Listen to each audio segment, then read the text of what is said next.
আমি এখানে আর গজল যেহেতু দেখেন এটা মুডের ব্যাপার থাকে, মাফ করবেন ভাই, আজ দিনটা মাফ করে দেন। কয়েকটা গজল আছে জি, আমি বললাম না মুডের উপর সবকিছু হয়, মুড একবার নষ্ট হয়ে গেলে আর সেটা হয়ে ওঠে না কোনোদিন। তো যাই হোক, আপনারা যে রিকোয়েস্ট দিচ্ছেন হাসান হোসেন বড় না নানাজি বড়, এটাই তো, জাস্ট এটাই ঠিক আছে।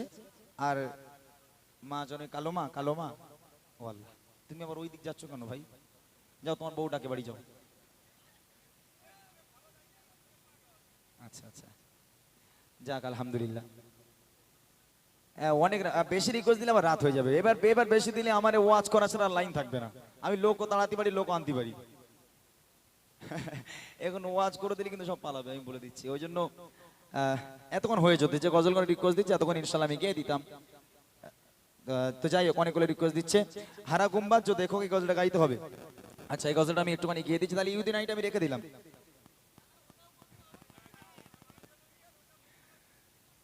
ইউদিন আইটা আগে হবে। আচ্ছা আচ্ছা আচ্ছা, শোনেন তাহলে খুব মন দিয়ে শুনবেন। হ্যাঁ, এরা আমার আজ মাথা খাবে আমি বুঝতে পেরেছি, আমার মাথা চলে না এখন, বুঝলেন? আচ্ছা যাই হোক, শোনেন। ইহুদি নারী সে হলো বেঈমান বেদিন। মূলত দেখা যায় যারা বেঈমান বেদিন হয়, খুব মন দিয়ে শুনবেন, আস্তে একটু মন দিয়ে শোনেন। তাহলে এই গজলটা আপনারা যদি মন দিয়ে শোনেন, আমি কথা দিলাম আপনাদের মনে হবে গজলটা যেন শেষ না হয়, গজলটা আরেকটু হোক। এত সুন্দর একটা কালাম, মানে ঘটনাটাই এত সুন্দর। তো মূলত দেখা যায় ইহুদি নারীদের সঙ্গে মুসলিমদের বন্ধুত্ব হয় না, তারপরেও নবীর বেটি ফাতেমার সঙ্গে এক ইহুদি নারীর বন্ধুত্ব হয়েছিল। এমন বন্ধুত্ব, একে অপরকে না দেখে থাকতে পারতো না, একে অপরের সঙ্গে কথা না বলে থাকতে পারতো না, এরকম বন্ধুত্ব ভালোবাসা। তাহলে সমস্যা কি? সমস্যা হলো যে ইহুদি নারী সে হলো রাজার মেয়ে, আর আম্মাজান ফাতেমা হলো গরিব ঘরের মেয়ে। যে ফাতেমার 2 দিন হয়ে যায়, 4 দিন হয়ে যায় খাওয়া হয় না, পরনে একটা মাত্র কাপড়, তাও ছেঁড়া কাপড়, ময়লা কাপড়। এইরকম গরিব ফাতেমার সঙ্গে রাজার মেয়ের বন্ধুত্ব। তাহলে ঘটনা কি? ঘটনা হলো রাজার মেয়ের বিয়ে ঠিক হয়ে গেল। রাজা বিয়ে ঠিক করলো, সারা শহরে সারা নগরে সব রাজার মেয়েদের দাওয়াত দেওয়া হলো। দাওয়াত দিয়ে যখন রাজা বাড়িতে এসেছে, মেয়ে জিজ্ঞাসা করছে, আব্বা সবাইকে দাওয়াত দিয়েছো? বলে হ্যাঁ, সারা শহরে সারা নগরে সব রাজার মেয়েদের দাওয়াত করা কমপ্লিট। তখন মেয়ে বলছে, আব্বা আমার বান্ধবী ফাতেমা, ওকে দাওয়াত করোনি? তখন রাজা বলছে, তোর মাথা খারাপ?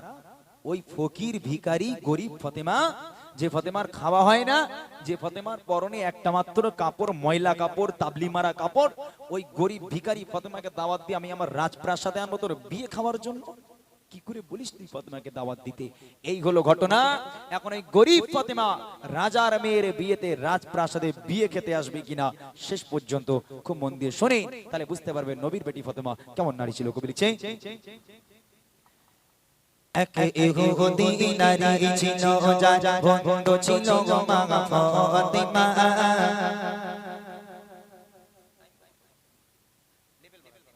ভালোবাসা প্রেম মায়া মমতা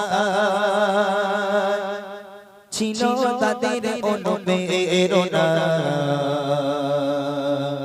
ছিল তাদের অনুপ্রেরণা।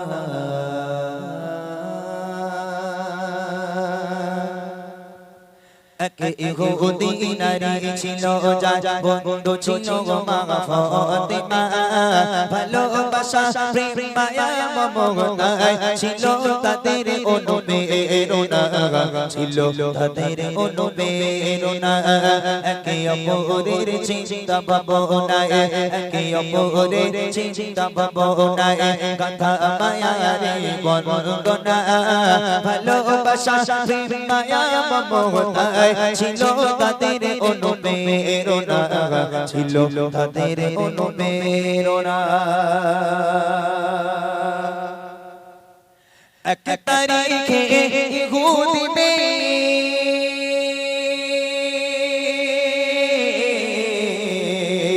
এক তারিখে ইহুদি মেয়ের বিয়ে হবে, দিন ঠিক হলো। মেয়ের পিতা একে একে সব প্রিয়জনেদের দাওয়াত দিল। এক তারিখে ইহুদি মেয়ের বিয়ে হবে, দিন ঠিক হলো। মেয়ের পিতা একে একে সব প্রিয়জনেদের দাওয়াত দিল প্রিয়জনেদের দাওয়াত দিল মেয়ে বলে দাওয়াত দিয়ে এসো মেয়ে বলে দাওয়াত দিয়ে এসো আমার বান্ধবী ফাতেমা না এলে সে আমার বাড়ি এ বিয়ে আমি করব না এ বিয়ে আমি করব না এক ইহুদি নারী ছিল যার বন্ধু ছিল মা ফাতেমা ভালোবাসা প্রেম মায়া মমতা ছিল তাদের অনুপ্রেরণা ছিল তাদের অনুপ্রেরণা মেয়েদের জেদ একটু বেশি হয়, মেয়েদের জেদ একটু বেশি হয়। মেয়ে যদি বলে আব্বা কাল আমার ওইটা চাই, তো বাপ যতক্ষণ না দেবে বাড়ি মাথায় করে রাখবে। এখন মেয়ে বলছে আব্বা তুমি রাজা হতে পারো, তবে তোমার রক্ত কিন্তু আমার গায়ে। তুমি সারা শহরে সারা নগরে সব রাজার মেয়েদের দাওয়াত দিয়েছো, আপত্তি নেই।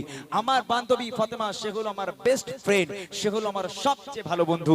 আব্বা তুমি শুনে রেখে দাও, ওই বান্ধবী ফাতেমাকে তুমি যদি দাওয়াত না দাও তাহলে বিয়ে কিন্তু আমি করবো না। তখন বাপ বলছে তুই রাজার বাড়িতে মানুষ মা, আজকে তুই কত বড় পর্যায়ে আছিস, আর এই গরিব ভিখারি ফাতেমা যদি আমার রাজপ্রাসাদে আসে, লোকে দেখলে আমার বাড়ির মান সম্মান থাকবে? কি করে বলিস এই গরিব ফাতেমাকে দাওয়াত দেওয়ার জন্য? মেয়ে বলছে আব্বা ও গরিব হতে পারে, তবে সে কিন্তু খুব ভালো মেয়ে আব্বা, আমার বেস্ট ফ্রেন্ড। তুমি শুনে রাখো, ওই মেয়ে যদি আমার বাড়ি না আসে আমি কিন্তু বিয়ে করবো না, তোমার কি করার আছে তুমি করে নাও। তখন রাজা রেগে গেল, রেগে গিয়ে মেয়েকে কি বলছে দেখে, আসবে বড় বড় রাজা বাদশাহ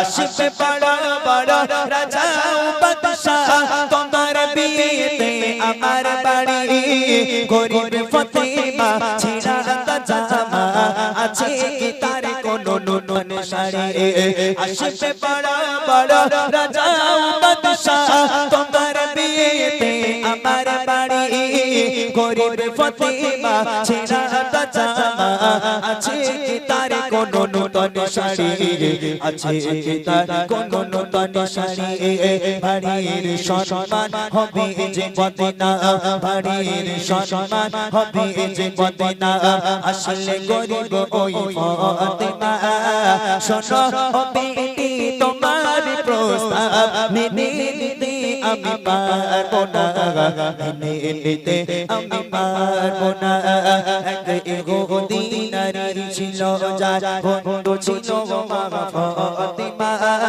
ভালোবাসা প্রেম মায়া মমতা ছিল তাদের অনুপ্রেরণা ছিল তাদের অনুপ্রেরণা।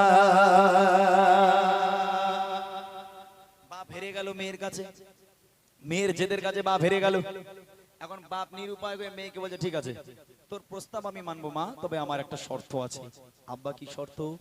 বলে আমার বাড়িতে আসবে সব রাজার মেয়ে, কোনো সাধারণ মেয়ে আসবে না।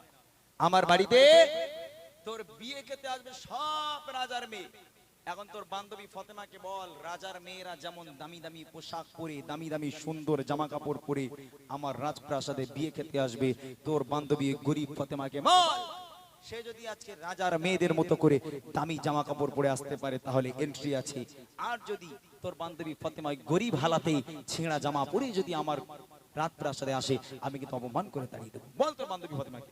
তখন ফোন টোন ছিল না, ইহুদি নারী চিঠি লিখলো, চিঠি লিখে পাঠিয়ে দিল, বুবু এই ব্যাপার অনেক কষ্ট করে আব্বাকে রাজি করেছি বুবু, আগামীকাল আমার বিয়ে, তুমি খবরদার এসো, একটা নতুন পোশাক পরে এসো, তুমি যদি না আসো বুবু আমি কিন্তু বিয়ে করব না।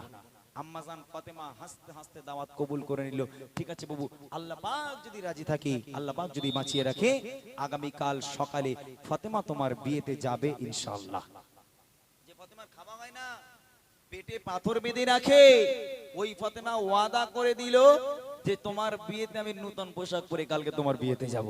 এদিকে ফাতেমার গায়ে একটা মাত্র পোশাক, দ্বিতীয় নম্বর পোশাক কেনার ফাতেমার ক্ষমতা নেই। এইবারে দেখেন কি হচ্ছে। অনেক বলার পর পিতা কি রাজি,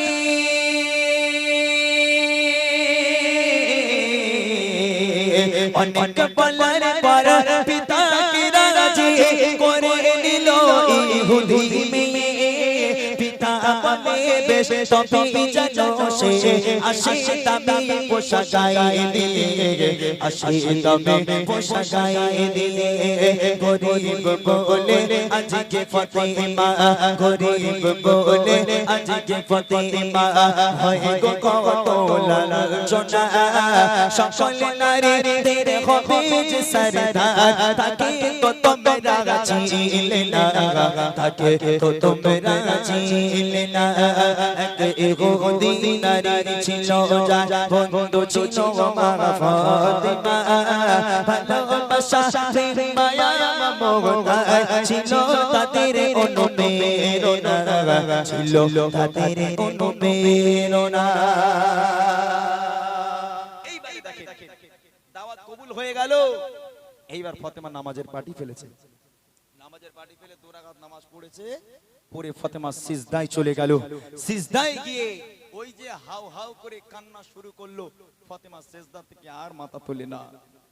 রাত হয়ে যায়, তাহাজ্জুদের সময় হয়ে যায়, গভীর রাত হয়ে গেল।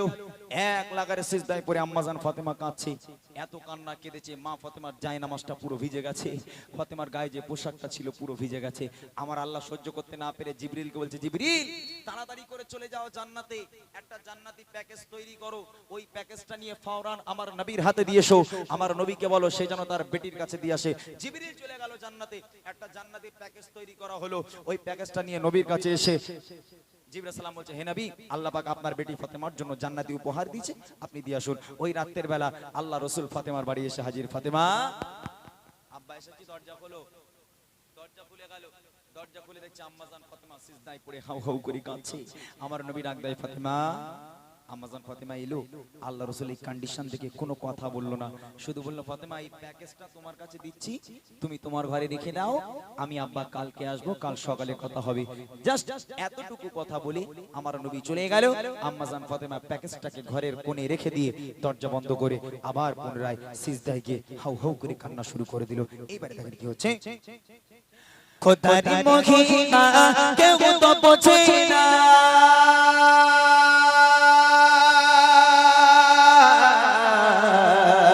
খোদার মহিমা কেউ তো বোঝে না। জিবরিল এলো মোর নবীর কাছে, জান্নাতে এসে কিছু সামানাত দিয়ে গেল মোর নবীর হাতে। খোদার মহিমা কেউ তো বোঝে না, জিবরিল এলো মোর নবীর কাছে, জান্নাতে এসে কিছু সামানাত দিয়ে গেল মোর নবীর হাতে। গেল মোর নবীর হাতে, ফাতেমার বাড়ি গিয়ে মোর নবী, ফাতেমার বাড়ি গিয়ে মোর নবী বলছে, শোনো ফাতেমা, খোদার উপহার তোমার তরে, কবুল করো এই নজরানা, কবুল করো এই নজরানা। এক ইহুদি নারী ছিল যার বন্ধু ছিল মা ফাতেমা, ভালোবাসা প্রেম মায়া মমতা ছিল তাদের অনুপ্রেরণা, ছিল তাদের অনুপ্রেরণা। সকাল হয়ে গেল, এইবার বিয়ে বাড়ি যাবার পালা। এবার তো বিয়ে বাড়ি যাবে, কিন্তু পোশাক তখনো জোগাড় হয়নি। বিয়ে বাড়ি যাবে, কিন্তু পোশাক তখনো পর্যন্ত জোগাড় হয়নি। আল্লাহ রাসূল ফজরের নামাজকে আদায় করে আবার ফাতেমার বাড়ি এসে হাজির। ফাতেমা, দরজা খোলো। দরজা খুলে গেল। ভাই আসতে, কানের গোড়ায় কথা বলে, এই কোছে, এই যা বাড়ি যা, এই চল যা, যা বাড়ি যা, যা তোর। এমনি মুড খারাপ হতে পারে, এরা কি ছেলে পুলে রে বাবা, যা বাড়ি চল। আল্লাহ রাসূল ভোরের বেলা নামাজ আদায় করে ফাতেমার বাড়ি এসে হাজির। যেহেতু সকাল হয়ে গেছে, ফাতেমা চিন্তা করছে, আল্লাহ আমি তো আমার বান্ধবীকে কথা দিয়েছি, আল্লাহ নতুন জামা পরে আমি বিয়ে বাড়ি যাব। ফজর তো হয়ে গেল, আর কিছুক্ষণ পর আমাকে বিয়ে বাড়ি রওনা দিতে হবে, আল্লাহ এখনো নতুন জামা হয়নি। ফাতেমা সিজদায় পড়ে কাঁদছে। আল্লাহ রাসূল ফজরের নামাজকে আদায় করে আবার ফাতেমার বাড়ি এসে হাজির। ফাতেমা, দরজা খোলো। দরজা খুলে গেল, দেখছে সামনে দাঁড়িয়েছে ফাতেমা ছলো ছলো নয়ন নিয়ে, করুণ দৃষ্টিতে আব্বার দিকে তাকিয়ে আছে। আল্লাহ রাসূল বুঝতে পারলো, কোনো কথা বললো না, শুধু বললো, ফাতেমা কাল রাত্রেবেলা যে প্যাকেজটা তোমার কাছে দিয়েছিলাম তুমি কি খুলে দেখেছো? ফতেমা বলছে আব্বা আপনি তো আমাকে খুলতে বলেননি, আপনি বলেছেন ফতেমা রেখে দাও, আমি রেখে দিয়েছি।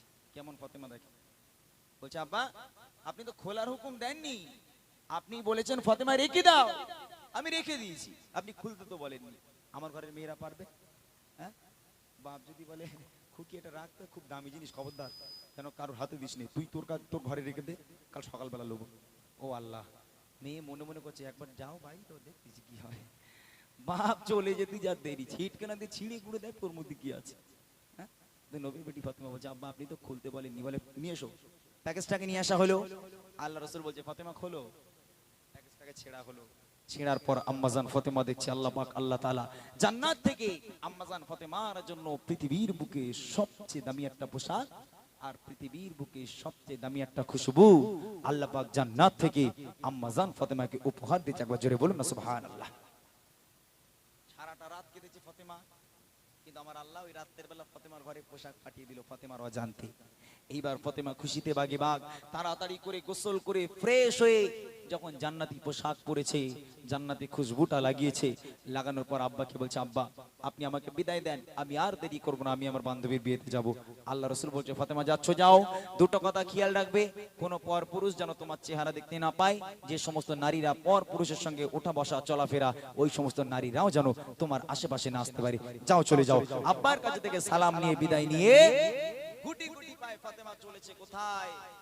রাজপ্রাসাদের দিকে।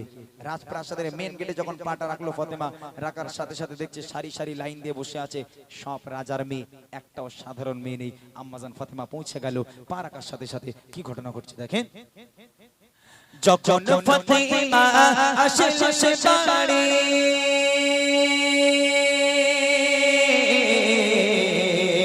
যখন ফাতেমা আসে সে বাড়ি, চমকে ওঠে যত রাজা বাদশা, একই অপর পোশাক ফাতেমা, হারিয়ে যায় সব মুখের ভাষা।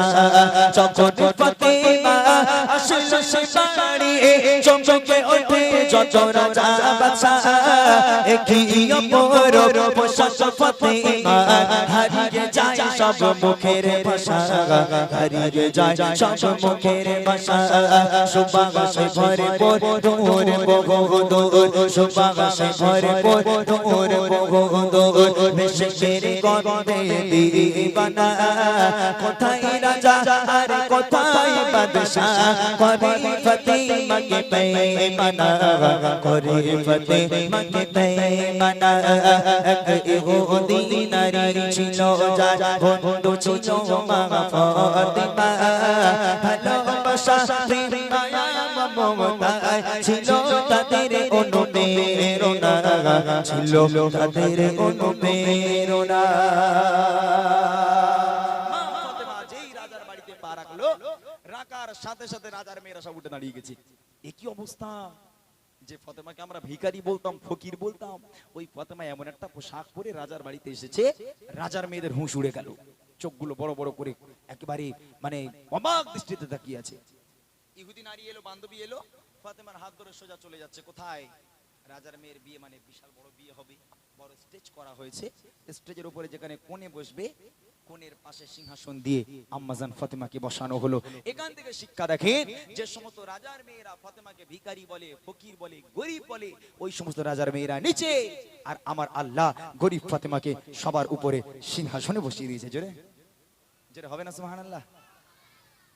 একজন ইহুদি নারী মা ফাতেমার গায়ে টাচ করে বসেছিল, কিছুক্ষণ পরে দেখছে ওর গায়ে থেকে এত সুন্দর একটা খুশবু বার হচ্ছে, পুরো বিয়ে বাড়িটা মাতোয়ারা হয়ে যায়। এখন ওই রাজার মেয়ে থাকতে না পেরে ফাতেমাকে বলছে বুবু একটা কথা বলবো, বলে বলো। বলে আচ্ছা বুবু, তুমি যে পোশাকটা পরেছো আর তুমি যে খুশবুটা লাগিয়েছো, একটা বার বলবে কোন বাজার থেকে কিনেছো? বলে কেন? বলে না আমি রাজার মেয়ে, আমার বাপ আজও পর্যন্ত এত দামি পোশাক আর এত সুন্দর পোশাক কিনে দিতে পারলো না, আর তুমি গরিব হয়ে কোন বাজার থেকে কিনলে এত সুন্দর একটা পোশাক, একটা বার বলবে? তখন আম্মাজান কি বলবে, ফাতেমা কি বলবে, আপনার খোলা কোথায় পাওয়া যাবে পোশাক? মায়ের একবার গিয়ে দেখবেন তো, বলে ফাতেমা যে পোশাক পরলো ওই পোশাকটা দাও, খোলা পথে বাজারে গিয়ে দেখবেন হয় কি। আম্মাজান ফাতেমা মুচকি হাসি দিয়ে মনে মনে করছে সুযোগ পেয়েছি, সব কটাকে কলমা পড়াবো, তাই না? যেহেতু পোশাক কোনো দোকানের পোশাক নয়, আল্লাহ পাক জান্নাত থেকে ফাতেমাকে উপহার করেছে, তো বুদ্ধিমতী ফাতেমা সঙ্গে সঙ্গে বুদ্ধি খুলে গেল, ব্রেন খাটিয়ে কত সুন্দর করে বাজারে যাওয়ার ঠিকানা, কোন রাস্তা দিয়ে ওই বাজারে যেতে হবে, দোকানটা কোথায়, দোকানের মালিককে, দোকানের সেলসম্যানকে কত সুন্দর করে ফাতেমা ইহুদি নারীদের বোঝাচ্ছে। দেখেন কবি লিখছে, দোকানের মালিক আল্লাহ তাআলা,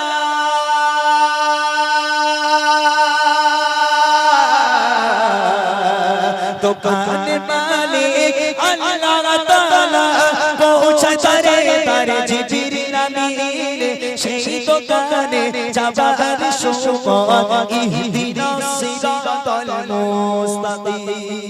জোরে হবে না সুবহানাল্লাহ। শুধু মা ফাতেমার জন্য নয়, রাজার মেয়েদের জন্য নয়, আজকের এই গ্রামের মেয়েদের জন্য ফাতেমা একই বার্তা দিল।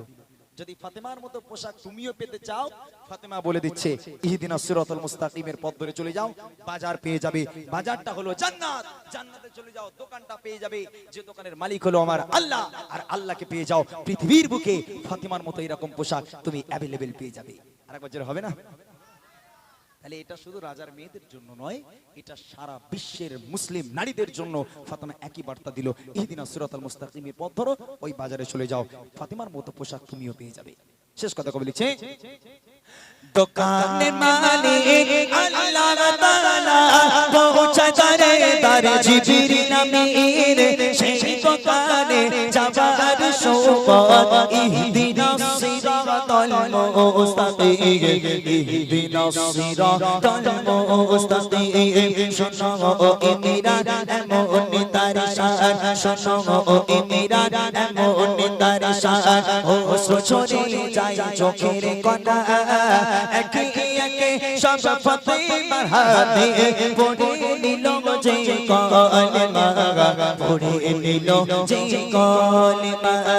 এক ইহুদি নারী ছিল যার বন্ধু ছিল মা ফাতেমা, ভালোবাসা প্রেম মায়া মমতায় ছিল তাদের অনুপ্রেরণা, ছিল তাদের অনুপ্রেরণা, ছিল তাদের অনুপ্রেরণা, ছিল তাদের